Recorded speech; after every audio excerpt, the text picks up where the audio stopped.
The campaign for Spain's second general election of 2019 and fourth in 4 years begins later today. It follows acting Prime Minister and Socialist Party leader Pedro Sanchez's failure to put together a workable coalition following April's votes. Well, I'm joined by my journalist, Manu Torredillos from our Spanish service. Manu, morning to you. Just remind us what happened. Let's go back a little bit to the general election in April and then the failure to form a coalition that was workable. Buenos dias, good morning. Well, what we saw in April was another example of the fragmentation we've seen in Spain in the last years in the political spectrum, and the lack of attitude of the politicians and the leaders to deal with it, to negotiate. So we saw Pedro Sanchez winning the elections, far away from absolute majority, so he needed to negotiate. All the right-wing parties literally blocked it. They said they didn't want to negotiate anything, so he had to turn to the left, to Podemos, far left, more or less, to try to reach an agreement. There was a first try in July, where we see these 2 votes of investiture in the parliament. They didn't reach an agreement, so there was another impasse, and then they tried to negotiate again, but this second time, which was in September, there was no even a candidate, because after talking among them, all the parties, Pedro Sanchez, who was the person supposed to be against the candidate, so that he won't be able to reach the support he needs in the parliament to be named president of the government in Spain, the equivalent to Prime Minister. So he didn't even try it, and that took us to where we are today, to the 4th election in 4 years. It's 186 days where we have this label of caretaking with government in Spain. It's a very short time, 186 days, to then have another general election.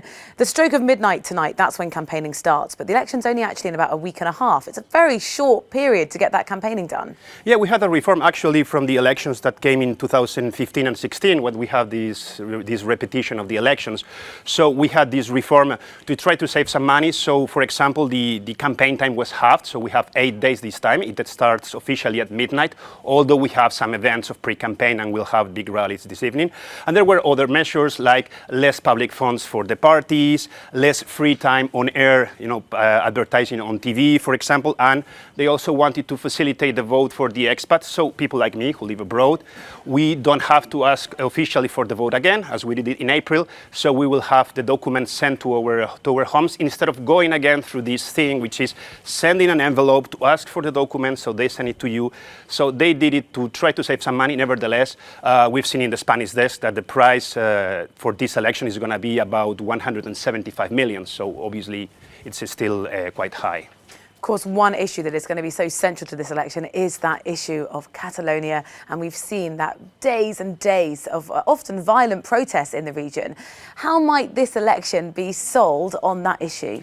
Well, basically, it's the only one. We can see how Catalonia has phagocyzed all the political debate since we had a verdict a couple of weeks ago with the protest, with the riots. So parties have been very careful about what they say about it or what they don't say. The right trying to show hard positions, the left trying to be a little bit more open, but trying not to be so open. And it's going to be key. It's going to be key with the fatigue of the voters that are basically the 2 main issues for these elections. It's going to be so important that, for example, we're going to see Vox, the extreme right party. They're going to open their campaign there to send a statement, probably not to all the voters in Catalonia, they are not going to get allowed there, but to the rest of the country, saying and showing that Catalonia is going to be the war horse they're going to ride in these elections. And also we've seen how Pedro Sanchez was yesterday there, and they plan also to close the campaign in Catalonia, showing that it's going to be the main issue in these elections. Manu Torredillos from our Spanish service, thank you for talking to us. Always welcome.